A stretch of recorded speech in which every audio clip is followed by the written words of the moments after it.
Stories as we come on, taking out the shooter.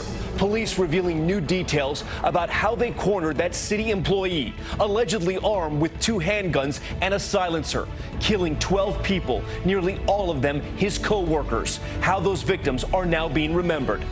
Also breaking tonight, 2 arrests in the case of that missing Connecticut mother of 5. Her estranged husband and his girlfriend taken into custody.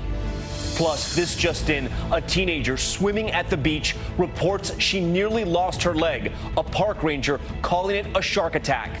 Peak danger, 8 climbers, including 2 Americans, now missing, attempting to summit uncharted territory high in the Himalayas. This amid a deadly climbing season.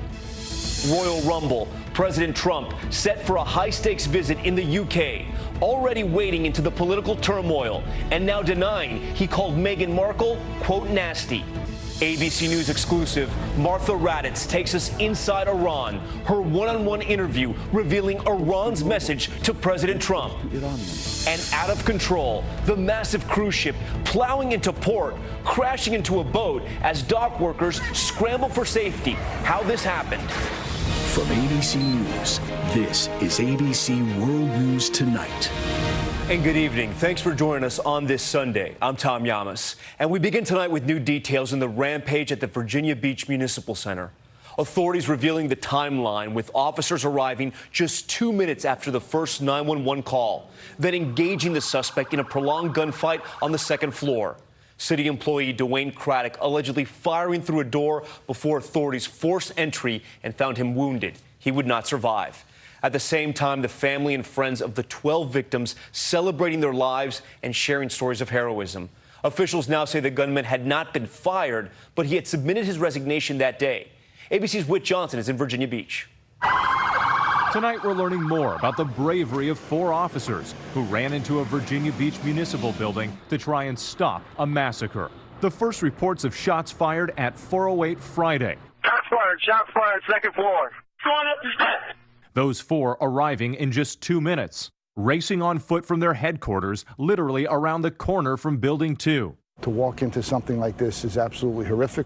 The man they're chasing, police say, Dwayne Craddock, a 15-year employee with the city, who handed in a letter of resignation just hours before the killings. And a very good evening to you, meteorologist Brian Vandergraff, checking in from the Stormwatch 7 Weather Center on an afternoon. We were anticipating some showers and thunderstorms, so we've definitely had some thunderstorms to push through. And I'll tell you, not as much lightning out there, not as much wind, but we've had quite a few reports of hail, from anywhere from pea-size hail, little teeny, marble-size hail, to even a couple reports out in Fauquier County a little while ago where they actually had reports of hail that was as big as potentially ping pong balls and golf ball size hail. So let's look at the maps here, and I want to show you all of us are under that severe thunderstorm watch. That's the area shaded in pink. We're under that watch. We're going to be under that watch all the way through 8 o'clock tonight. And we also have some active warnings. All those areas you see shaded here in orange, and we've been keeping an eye on those. Those are the areas we're keeping a close eye on, because those are areas that also right now currently are under warning. So I want to get over the maps and kind of break this down for you here as we take a look at how this is kind of all coming together, and we are continuing to keep an eye here closely on this weather that has become a little bit more troublesome across the DMV. Take a look at some of our cameras. We do a little 6-pack here as we look across the area. Some darker skies from Alexandria to Georgetown, Hagerstown to Chantilly to Rehoboth. And just looking at some of the reports coming in, I got to look down here as we kind of roll through here. I've seen some reports of hail, nickel-size hail in portions of Montgomery County up towards Glenmont. Damascus earlier, from like 20 minutes ago, upper Montgomery County, egg-sized hail. So there's some hen egg-sized hail. You should try to use like an actual object to give you a better idea. You say an inch, a quarter inch, what does that mean to me? But we've had some reports of some bigger hail in some spots. As I mentioned earlier, heard portions in Linden out in Fauquier, right along the Warren border.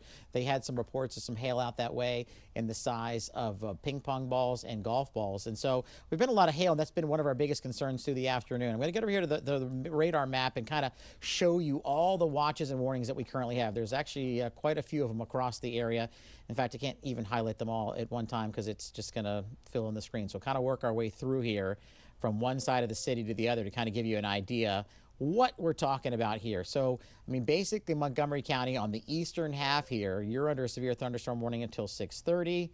Nokesville, just got a report. Nokesville, a tree down, potentially a tree down from some wind in Nokesville, reported back at 5:45. So we'll have to check into that as we head through the evening. And also some penny-sized hail reported in portions of the District of Columbia. So here are some of the cells we're going to look at little by little here, from Laurel up 29 up Lee Highway up to Ellicott City, from North Chevy Chase here over to College Park on the eastern side of the city. Severe thunderstorm warning in this whole area that's encompassed here with this box you can see here, all in this area here, as we're talking about. Severe thunderstorm warning until 6:30. Some heavy downpours, some hail been reported in this. The district right now, if you look district proper, will notice that you're just seeing a little bit of light rain. That heaviest action has moved out, but there's still some heavier stuff off to the west for our friends out there in western portions of Fairfax, and more so less eastern Loudoun County, where they have a severe thunderstorm warning out that way until 6:30 for portions of Fairfax, City of Fairfax, Loudoun, and Montgomery. And then as we shift southward, we've had a lot of action down this way as well. This little cell in Warrenton right now. This is a new update. Let's get this, we can see. Update 6:45 for portions of Culpeper and Fauquier, northeastern Culpeper, northeast of Bealton, Remington, Opal, over into central Fauquier. And then this little pocket down here that's in southeastern portions of Prince William County and even into northern Stafford County from Dale City. This runs till about 6:15 this evening. So we have lots of different warnings all across the map, most of them between 6:15 and 6:30. Our newscast coming up at 6:30. So just wanted to jump in here and kind of go through here. Put a new severe thunderstorm warning as well now for portions of southern Maryland, because all these clusters that are coming through with a pretty good clip. What I'm going to do here is we're going to turn off the watches and warnings. I'm going to turn off the lightning. I'm actually going to turn off the radar as well for a second, and we're going to look at all these storm reports because I want to get a better gauge, a better feel here for some of these reports we've been mentioning. And as I mentioned, some of these from out here to the far west were from earlier in the storm, obviously the ones out to the watch, but look at some of the ones here inside the warning here more recently, and we'll get in a little bit closer to this area, and that way we can kind of hone in and talk about some of the hail reports we've seen, because you look at historical hail reports and kind of get a gauge of just how intense the hail has been inside the storm, and then you can get a better feel for some of that hail that we could potentially see as these cells continue to shift. So we'll just click a couple of these, and we can isolate here. Rock Creek Park, about a quarter-size hail reported at the Lincoln Memorial, so, you know, decent-sized hail there. That's one report from the city from just a little while ago. Up here in northwestern D.C., we'll click here. American University, a report, the potential for potentially up to 1.5 inch hail. So, you know, getting a little bit closer to ping pong size hail being reported in the northwestern side of the city. Over here in the edge here of southwestern Montgomery County, Potomac, hail reported out that way as well, up to about an inch in size. Let's see here.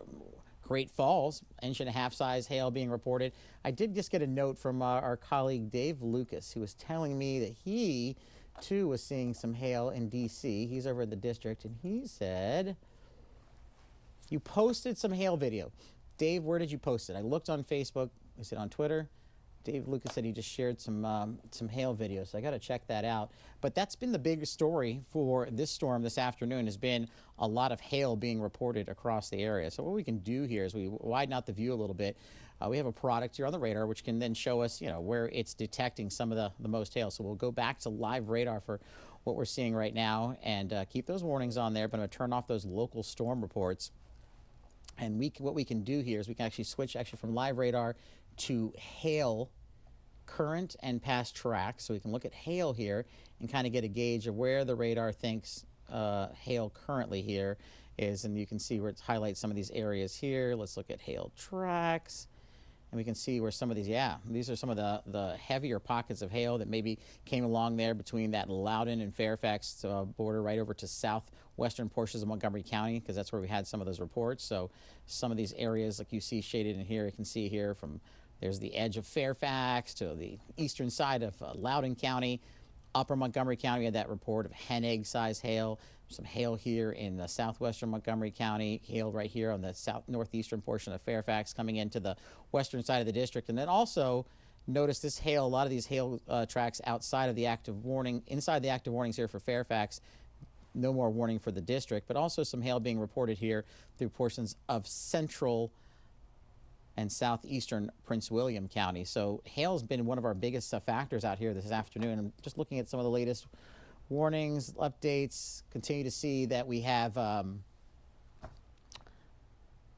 warnings running, just double checking, until 6:30 and 6:45. So we continue to see all these warning boxes, as you see, kind of shaded in here across the whole map, indicating when these warnings will expire, how long they'll be around for. And just looking in here, I'm going to turn this off. We'll widen out the perspective just a hair and look at some of these heavier showers and storms that are pushing through. So right now the district is getting a break, but let's get into some of these communities that could be impacted right now. We're talking from Chilham eastward over to Lanham, Fairmont Heights over towards Kettering. Kettering seeing some heftier stuff right now, as well as up towards just to the southwest of Laurel, and then working your way back to the west, north of Wheaton, just north of College Park, Wilson Hills, only to Clarksville, not Clarksburg, but Clarksville, seeing some of those heavier downpours and the potential for a little bit of hail mixed in there as well. Some lightning, quite a bit of frequent lightning. And then if you move westward through the county, because basically Montgomery County, kind of the heftiest zone right now, from Gaithersburg to Neilsville over to Darnestown, and then westward over towards Poolsville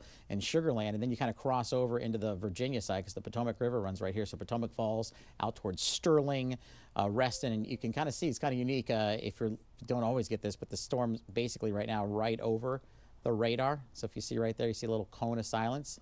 Boop. That is where the radar is sending out its beam. There's 267, so obviously it doesn't pick up a return right over there where the actual radar is located, right over the little, called the cone of silence, right overhead. And then again, this heavier little cell that is right now passing down to our south from Warrenton, from the edge of Culpeper. But you can see right now the portion in Culpeper County has definitely lost some intensity, and this portion right here and through central and eastern portions of Fauquier County continues to kind of be a factor, as well as to the east over from Lorton to Triangle. So all of us right now under the gun with some heftier showers, storms, and hail. Hail's been the biggest threat out there. Some places have picked up golf ball size hail to hen size egg hail. And if you have any pictures or videos, shoot them to me at ABC7 Brian on Twitter, on Facebook, on Instagram. Would love to share. Going to step away here, regroup, check out all the forecasts. But we are going to be live coming up on ABC7 at 6:30 this evening, I should say. And we will bring you the very latest 6:30 this evening, ABC7 News at 6:30. A little bit deeper into the evening, these warnings will calm down and much nicer weather to start the new week. But lots of active after weather out there. Biggest threat with some hail and some winds. Be careful if you can just hunker down for the next hour or two. Most of this will be pushing south and east of the city and moving on out. So we'll step away, back to regularly scheduled programming, back at 6:30. Meteorologist Brian Vandergraff also reminded you to always download that Stormwatch 7 app. That's your one-stop shopping to stay on top of the weather when we're not on the air. Have a good evening, and we'll see you in just a bit. News about the attacks on those oil tankers and the way the president negotiates. Chief Global Affairs correspondent Martha Raddatz is in Tehran. This is a country in pain. Its people caught in the middle of a dangerous standoff. America and Iran, they are two boys, small boys that are just arguing, fighting, and they don't know what is happening to their people. I mean, especially my people. People are suffering. 4 years ago, Iranians were celebrating the announcement of a nuclear agreement, which led to the lifting of punishing sanctions. But with Donald Trump pulling the U.S. out of the deal and the sanctions back in place, the Iranian economy is in dramatic decline. Our life in the bad situation, and it's not getting better. Donald Trump calls it a maximum pressure campaign to force Iran back to the nuclear negotiation table. Iran's foreign minister calls it economic terrorism. But he will not achieve his policy objectives through pressure on the Iranians. This may work in a real estate market. It does not work in dealing with Iran. Zarif denies strong U.S. accusations that Iran was involved in sabotaging 4 oil tankers near the Persian Gulf. And if they show some sort of intelligence about the sabotage of those tankers? Let them do it. Would you not believe it? Let them do it. I mean, Photoshop is always a possibility. Zarif says he does not believe the additional U.S. military assets in the region are a threat, but warns that if the U.S. escalates the situation, there could be dangerous consequences. But Zarif